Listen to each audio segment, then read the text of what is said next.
Welcome to a new edition of the brand called You. Today I have a very, very close friend, a fellow IPO who's flown all the way from Hong Kong, Marc Castagnet. Welcome to the show. Thank you, Ash. Marc is an MBA from France and USA. He was a banker in New York, and then he discovered the Far East and he moved as an entrepreneur in 1989 to China. Marc is a permanent resident of Hong Kong. He's a racing sailor, he's a hiker, he plays tennis, he has interest in archaeology and paleontology. Mark, you are such an incredibly multifaceted personality with very, very diverse interests such as real estate, tourism, luxury, education, and organic foods. Talk to us a little bit about your early career. Yeah, I was always fascinated by travel, and when I got a chance to go to business school in France, um, there was this business school who could offer us to go abroad for 1 year, and then a dual degree MBA. So it's one of the reasons why I've chosen that business school because at that time in the middle 80s, very few of us, especially in France, were going abroad or even were speaking fluently English. And at that time, my English was extremely bad. And this obviously set me in a different path compared to my compatriots. So I went off to New York City. I studied and I got a job in financing. And after a while, I didn't want to go back to France. In fact, it came a little bit by accident. The bank I was in asked me to go back to France to follow the corporate training program. And I said, no, it's not for me. And also, when I was student in business school in France, I worked for 3 months for Exxon, Esso in France. And I was given a green light by the CEO to talk to the top CEOs about internal and external communication about that company. And I realized, like what you are doing here, that after a while people like to talk. But I realized that top executive of an American company in France were more interested in internal politics than the real business, what they were paid for. So this also set me out on a different path and not on a corporate path, but more on an entrepreneurial path. So to go back to New York, when I was in New York, I said, I don't want to go back to Europe and I didn't want to go back to stay in the US. And I said, okay, so what are going to be the area of growth for the next 20 years? And then two things came up in my research, and one was China and Asia, who will ultimately will grow very fast, and merger and acquisition in Europe. Okay. So I decided to go to China, not because I had some special feeling at that time, some people who were going to China was more for ideological reason than business. But because at that time I had two friends and their dad were doing business in China, and both of them were very instrumental to ask me to go there. Okay. So I went to China and I said, if I go somewhere, I need to learn the language. So I went to Beijing and I started to learn Chinese. The year was 88, 89, and I never finished my school year because it was stopped by the student demonstration. And then in August 89, I started my own company in China. Obviously, it was unofficial at that time. I know you did mention to me that you were there in that demonstration. Yes. Any interesting stories you want to share about that? Yeah, the movement, I was on the square and I left 5 minutes before the army invaded. And this taught me a big lesson about China. It's a huge country. It's extremely difficult to manage. And we always need to, China at that time was a country who were almost in the Middle Ages like we had in Europe. So China under Deng Xiaoping was progressing even at that time, even if the West were not seeing very fast. And they were wanting to go even faster. So it also showed me that if you want to go faster, you always need to pace yourself. Correct. So that's Very the lesson I will get from Very, very Tiananmen interesting. Square. Very interesting. So, Mark, you're in so many businesses. You've bought businesses, sold businesses, started new businesses. Is there any favorite business that you have? Oh, it's And not I'm the asking you business. this question without Sure. No, without but it's wanting to not. affect any of your CEOs. No. It's not about the business. For me, when I sold my company back 10 years ago, I made two decisions. First one, that I will never operate a company anymore because I believe my character, my personality is not to manage people, is more to bring ideas forward. Mhm. And I think I'm a bad manager. So I think people are much better than me to manage companies. And the second big decision was to do impact investing.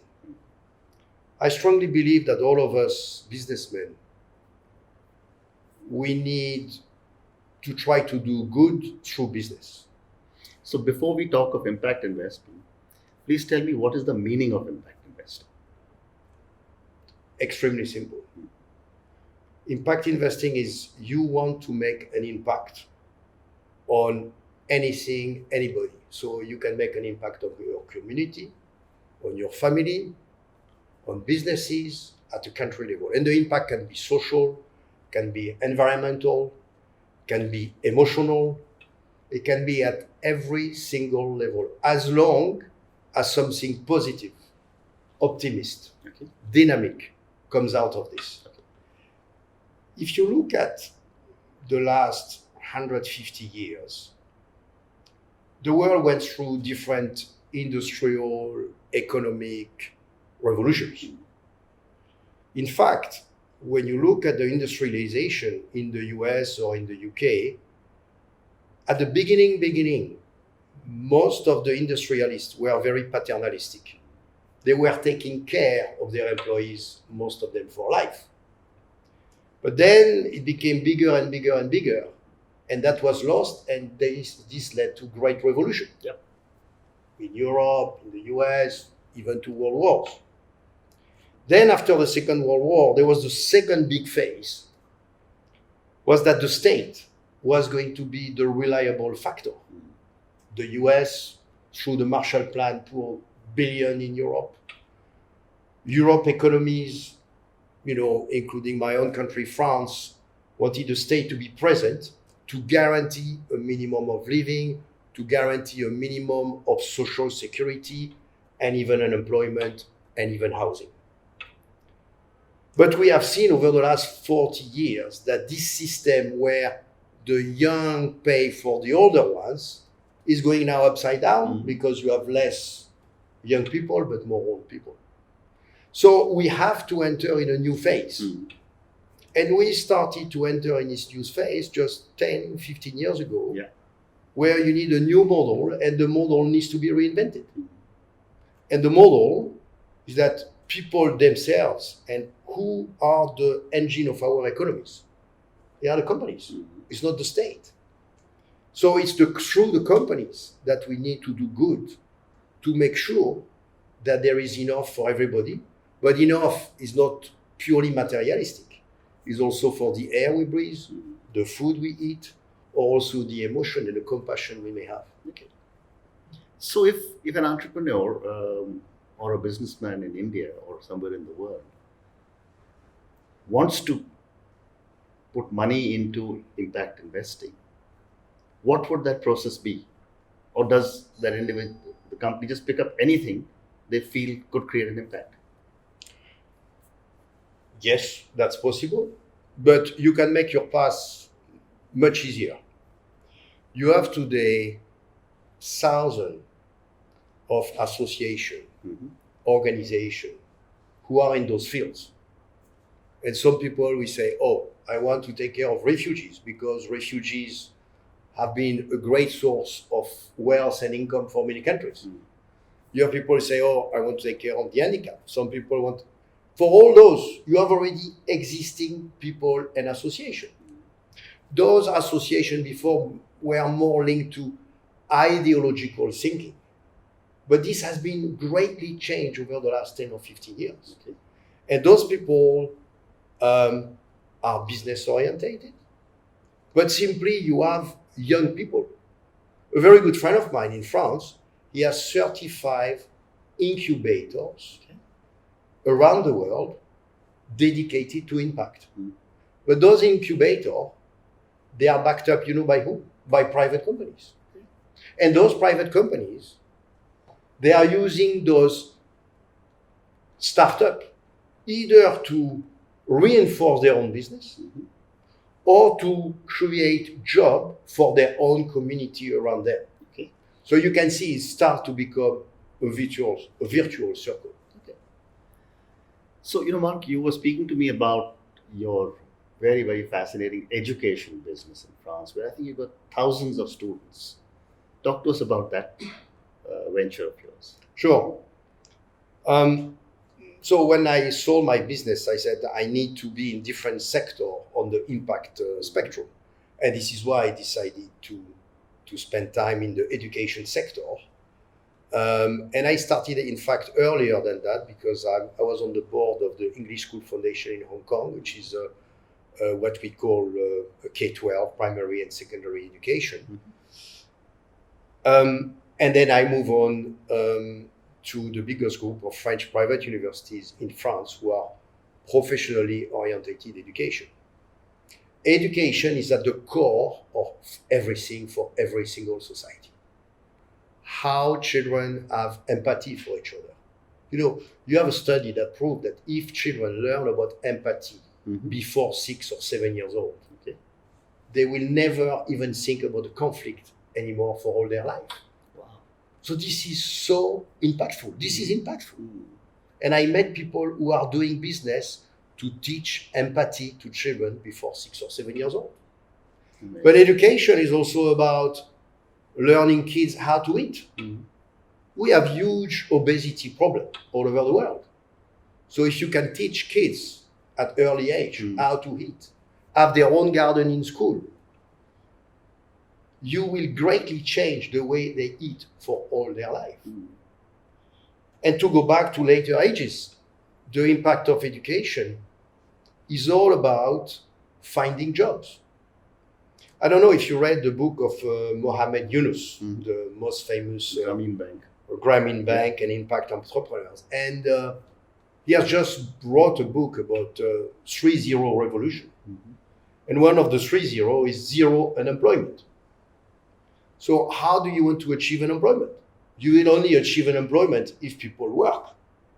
And if people work, they need to learn about competency for a job, or knowledge, or emotional skills.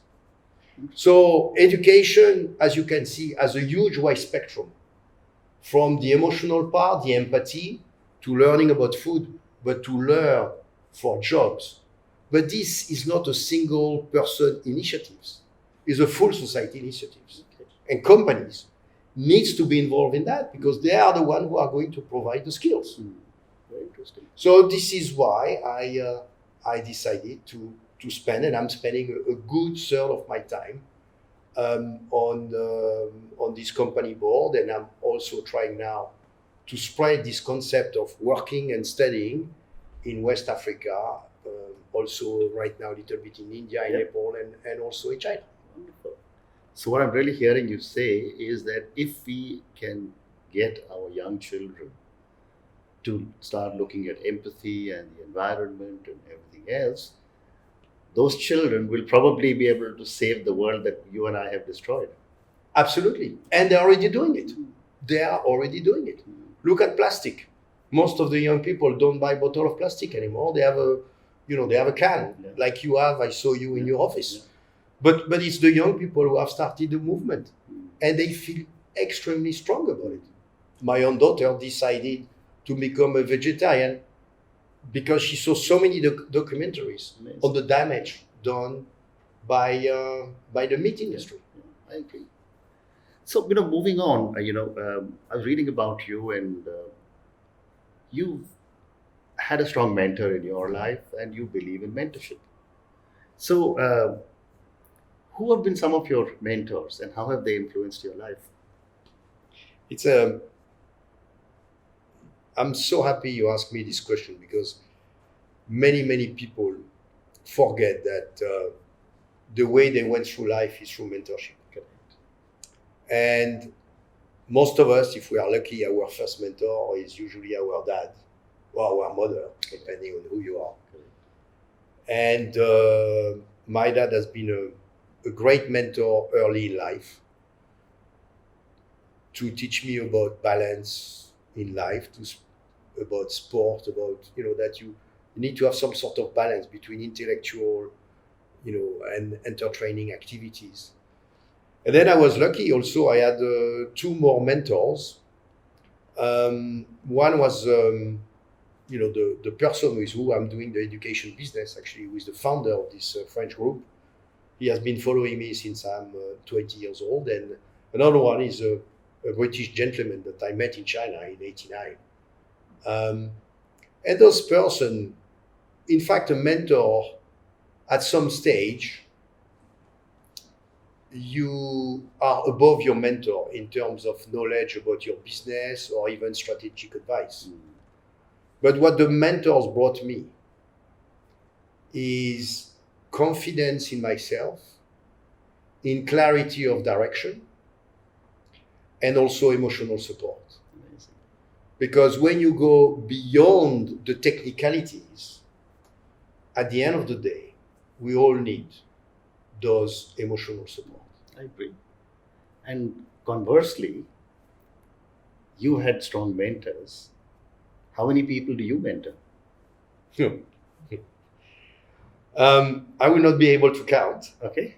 because sometimes the mentorship can be people who call me once every 6 months, and sometimes is right now I'm some sort of mentor to a company where I'm involved, and we almost speak every day. Yeah. So the mentorship, I think, is just to be there for people, because they call you again for an advice, but they are searching for some sort of acceptation. Correct. And that's where you need to be a good mentor. You need to be there for them emotionally, but doesn't mean you are going to agree with them. So you have this balance of things, but the support is so important when you are a mentor. And for me also, mentorship, the best part of mentorship is what I call reverse mentorship. Because I don't believe that it's one way. Yeah. It's always two ways. Correct. Earlier, something I never talk about, when I was 19, 20 years old, I was giving English lesson in French jail to prisoners. Wow. The reason I was doing this, not because I was charitable or whatever, I said, those people, they have been in jail because they have done something bad, and kind of it's normal. But I said, I want to really find out by myself.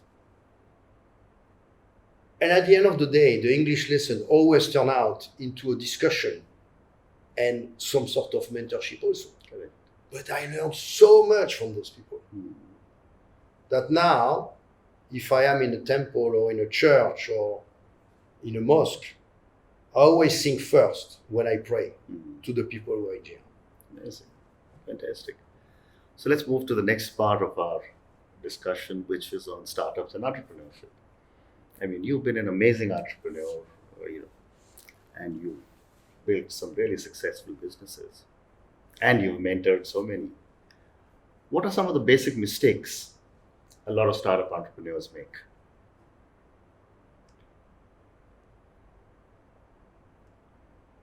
The reason why I'm posing is because I never use the word failures, and I rarely use the word mistakes. Okay.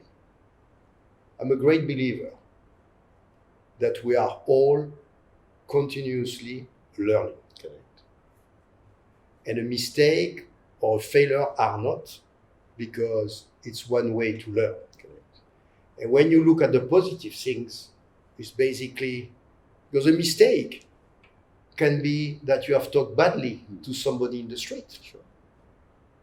And this in itself, you can ruin the day of somebody else, which is something that most of us will not even realize. But it can be also a big decision. And I had a conversation with my wife back a few months ago, and she said, look, we are more conservative than we were 20 years ago. And I say, why are you saying that? The way we make decisions. Sometimes you need to be bold. You need to be visionary. Like the YPOer we met yesterday. Yeah. He's saying, we are not looking for people who are formatted. So it means that if you don't have this extra plus, which is basically uncharted territories, you are not going to be successful. But if it's uncharted, it means that you may say you have done your due diligence or study the people or whatever. But at the end of the day, no. Because if you don't go to those uncharted territories, you will not have the great idea. Correct. You will not build great businesses. Correct. So sorry to not directly answer. No, I'm with you. But that's really what is inside me. So let me ask you another question of a startup. So what kind of advice would you want to give to a startup entrepreneur who is starting off his or her journey? Most of the young startuppers I meet wants money. 95% of the case, they don't need money. What they need is to reorganize their thoughts, because usually the raw material is always there. Correct. So my advice to startuppers is to reorganize their thoughts, create an advisory board, even if they are startuppers, with people from different industry, with people who are going to bring them and help them to put their thoughts together. And once you have this, and most of us, we will not look down in a startup. Even for no money, we are going to give advice. So start to have this, and then to have a comprehensive views and people, and then we should never tell an entrepreneur or startup what to do. He knows what to do. We just need to reorganize the thoughts. Very interesting. One last question for startups before I come to some personal questions. I've met so many startups who start to scale up and then fail, even though they have a good model. At what stage should an entrepreneur start to think of scaling up, whether it's going national, international? It's a tough question, because the easy answer, which everybody will make, will say, have a proof of concept, make sure in the market it's working, get your margin going, and then you can clone it. But there are two pitfalls to this kind of regular answer. The first answer, some business are easier than others to scale up and to clone.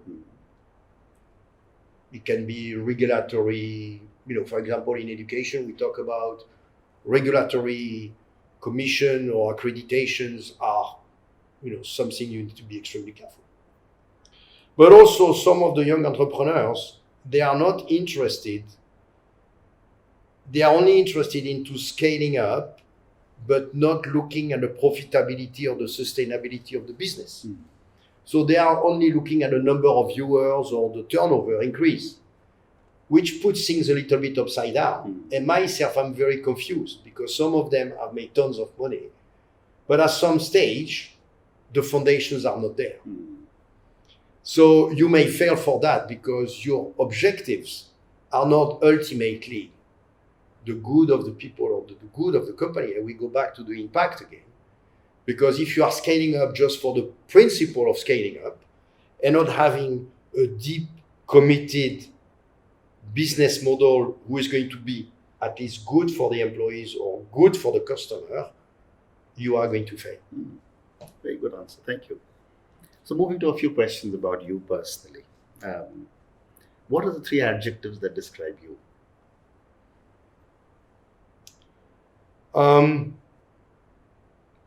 In my YPO forum, my YPO peers told me, Mark, you are very creative. Okay. And I was laughing at it because if you give me a pencil and to draw any picture, I would be very bad at drawings. But in fact, reflecting about it, yes, I'm very creative because I love to find solutions to issues, no problems. And the creativity comes from there to look at the different pieces of the puzzle and how to put it together and start to put the first pieces on the puzzle together. Okay. The second things will be one of my, and I think my main engine of waking up every morning is to learn something new. The intellectual curiosity. It's always there for me. I like to learn every day. I like to meet new people every day. So that curiosity, that intellectual stimulation is really my engine.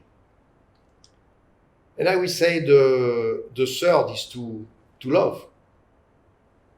To love people. To love deeply the family. Yeah. Because without love, I don't think we can achieve anything. Fabulous. Thank you. So, next question for you is, when was the last time you did something for the first time?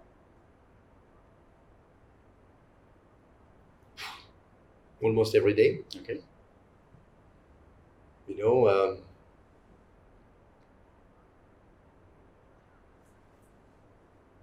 for example, just last week, I met an entrepreneur who is born in Korea, raised in France, starting up a business in 2 countries in Africa, and about the launching a business on the medical profession. And the first time I was learning so much for this young kid who was only 5 years of experience. Amazing. Wonderful. So, Marc, started very early, went to the army when you were 19, became a banker, after doing your MBA, became an entrepreneur, bought businesses, sold businesses, sailing, tennis, travel all the world. What is the secret of the success? Mina, I don't think I'm successful. I think what drives me every day, as I mentioned earlier, is to learn, but also the legacy issue. The legacy not to leave something linked to Marc, but the legacy of our responsibility for future generation. The legacy for my children, but the legacy also for the community or for the country of the world. So I would say that's what's trying to drive me. Not in a sense I want to leave personally something, but I think we need to do good to leave a good trace, because frankly, our generation has made a lot of progress scientifically, technologically, but I think we have lost the human part of it. And with artificial intelligence coming up, we have serious questions to ask ourselves. Correct. I'm not against it, but as long as it's used to do good to people, if we can have more peace, less fighting, more deep religious connection between people, whatever is the religion, we will all come on top. So, Marc, my last question to you, and I ask this to each one of my guests. What has been your biggest learning from your biggest failure? And I know you don't like the word failure, but I'm going to ask you all the same. Yeah, as I mentioned earlier, I don't like this word, but tenacity. Okay. I think if you have tenacity, you know what is your goal, and you keep pushing, you keep doing it, it will happen. Because the power of the mind is bigger than anything else. Wonderful. Marc, thank you very much. Thank Thank you you, for Ash. your incredible words of wisdom. And good luck with everything you're doing with impact investing and everything else. Thank you. Thank you for your hospitality, Ash. Thank you, sir. Thank you.